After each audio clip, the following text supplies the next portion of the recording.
Hey, it's Kim at Carolina Sewing Vac. Thanks for joining us today. We'll be doing a little project today. It's so simply sewn. You're just going to have 2 squares of fabric, your choice of size. I'm going to be working on about a 13 by 13 inch square today. And then you'll need also 1 piece of batting. I use the Warm and Natural batting that's all cotton. That's what I prefer on this project, but you can use polyester or fusible if you'd like. What we're going to do is we're just going to make these sweet little baskets from our squares. They're made so simply by taking in the corners. To finish off the basket, you can fold the sides down, add a button and a bead, makes it nice and decorative, and you can see that these make great little holders for gifts or party favors or however you'd like to use them.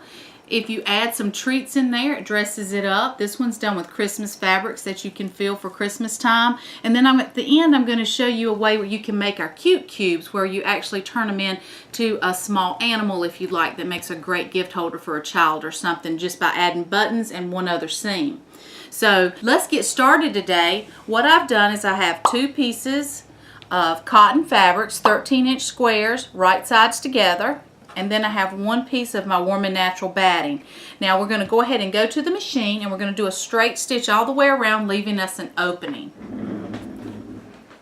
I'm just going to use a regular straight stitch today. I do have my walking foot on.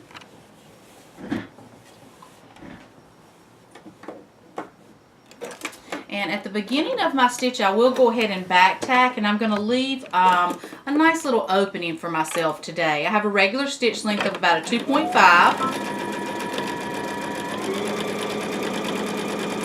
I usually like to sew up to my corner about a 1/4 of an inch, and then turn it at an angle. Take 1 to 2 stitches, and then flip that around 90 degrees.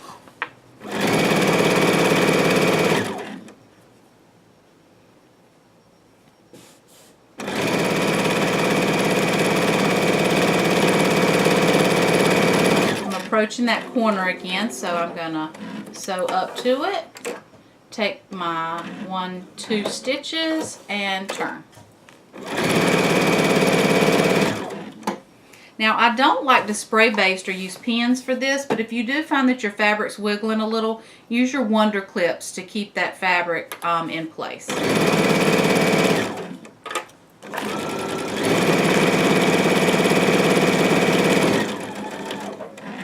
Approaching my corner again.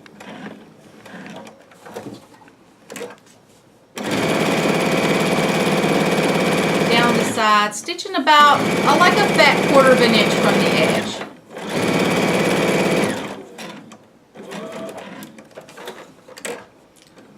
One, 2, and last side here. And like I said, I'm leaving myself a generous opening. So there, I've back tacked it.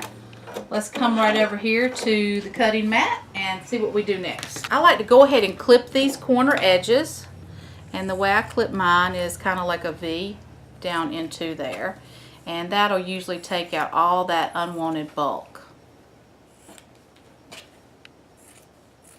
Trim it nice and close. Once you've got the batting in that corner, sometimes it does make it a little bit thick, so we want to make sure we get a nice clean cut on that. One little trick I'll show you too, when I get ready to turn this, I like to press this open and press it back with the iron on both sides before we turn it. And then we're going to come back and top stitch it. So now we're back, and I've actually gone on and trimmed my corners, turned everything out, and I gave it a nice press. I want you to notice that my corners are nice and clean. See how smooth your corner is when you do that little trick there. And also look at my side opening here.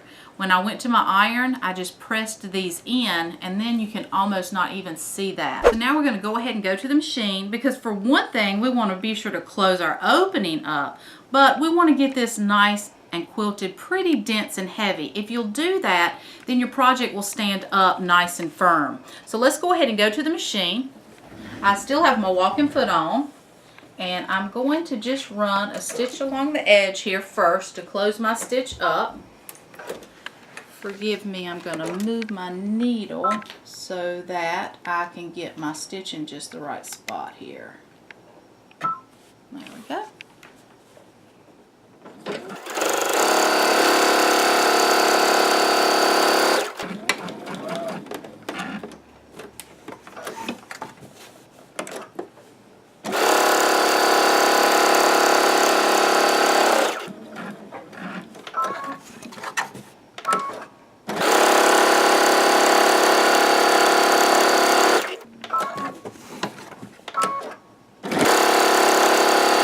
Now this has my edges closed up, okay? And now we're going to start quilting.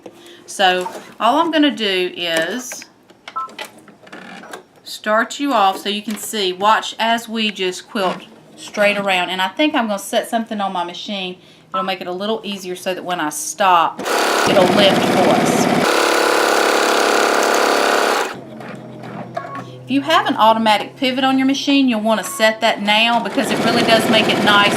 When you let off the gas pedal of your sewing machine, the foot automatically pivots for you. So it's hands-free. Now trust me, you can do these an inch, a quarter of an inch, an eighth of an inch, whatever you want to do, just as long as you get it quilted for me all the way around.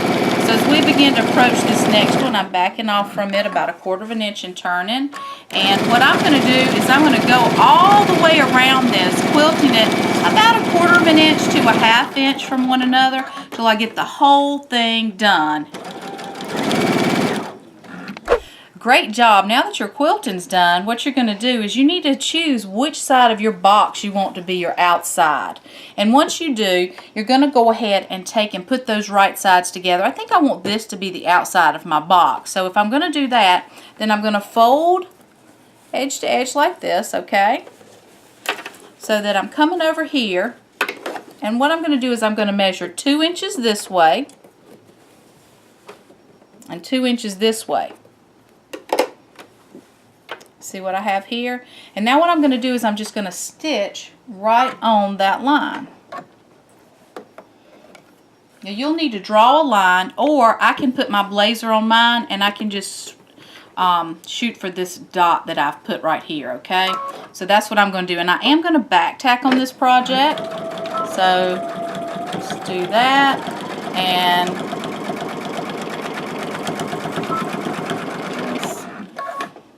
let's do that 4 more times. So let's go ahead and do this side.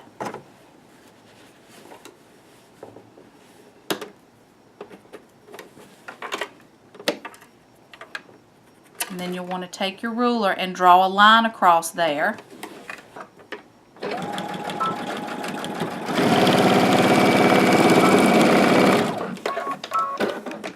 Now when you get ready to fold this next side, it feels a little more challenging because you see that our shape has changed. But don't worry about trying to get it flat because you're not going to get it flat all the way across because we've changed the size. So just mark this again. Now if you feel like you need to put a pin in that or a wonder clip, makes for a nice set of second hands, huh?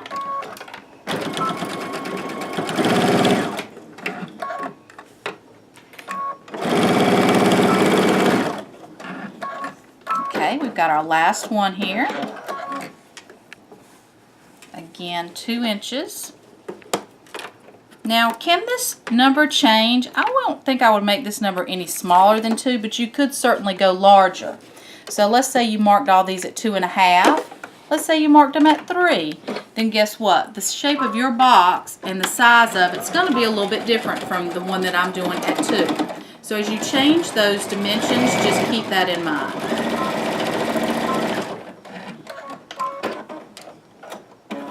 Now this is the inside of my box, but look at what we've got already. See our box? Now if we were to take these and push them down on the sides like this, I like this when it's a nice big box, and you can see one here. It's got the pockets on the side. There. That's about an 18 by 18 inch square there. And then if you were going to make just your box, this is what you got. Turn it right side out.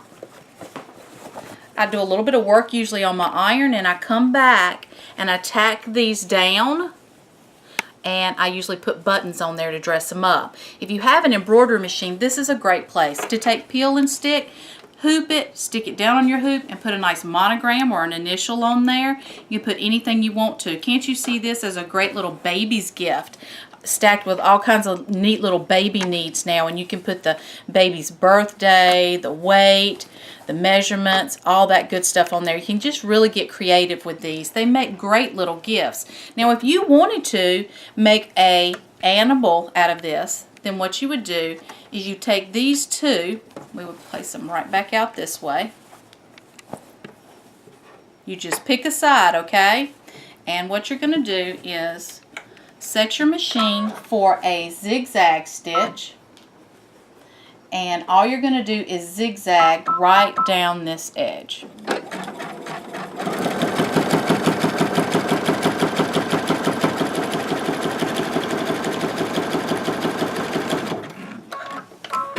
Now, when you turn this out and you add some buttons to it, this is what you end up with. Aren't they sweet? So as we turn ours out today that you can see, these were 10-inch squares to kind of give you an idea. Remember, that size changes the whole shape. This is ours today if we wanted to put buttons on there and make like a little cute little animal or something with that and stuff that. But I think what I'm going to use for this one for is I may just use it for a basket today because we have teacher appreciation coming up this week. So I'm probably going to use this as a basket and put some gift cards in there for some teachers. Really, thank you for joining us today. Remember, visit us anytime at Carolina Sew and Vac. Check out our website at www.carolinasewandvac.com, and please be sure to make yourself a cute cube and make one for someone else you love.